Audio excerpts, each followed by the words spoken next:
যাবে না।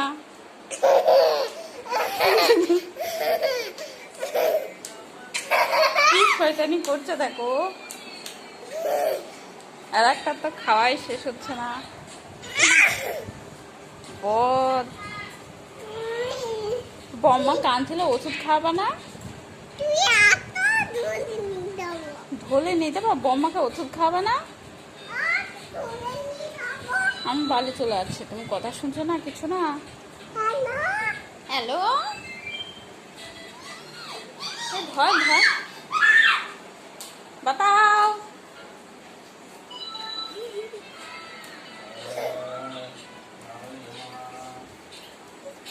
দেখতে পেলে না?